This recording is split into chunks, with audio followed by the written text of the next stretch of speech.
In this guide, I'm going to show you guys how to fix Sam's Club app not connecting. Let's get started. First, check your internet connection. Make sure you have stable internet connection, or you can switch between Wi-Fi and mobile data. Also, restart your router if you're using Wi-Fi. Then you can enable airplane mode, then disable it. This will refresh your network. Also, make sure you are not connected to any VPN. In case you are connected, disable it. Likewise, check for app updates. So navigate to App Store or Play Store. Search for the app Sam's Club. Once app appears, if you find the option of update, click on it and update the app to its latest version. Likewise, clear cache for the app. For that, launch settings. Go to General. Go to iPhone Storage. Now from the list of apps, find Sam's Club and launch it. Click on Offload app. Confirm it. Then click on Reinstall app. Then you can head back.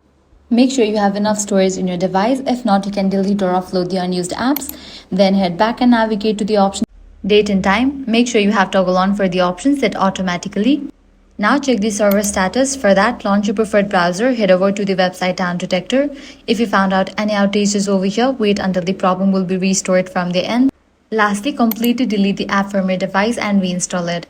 And that's it. By following these steps, your app should work. If this guide helped you out, do not forget to like, share, and subscribe.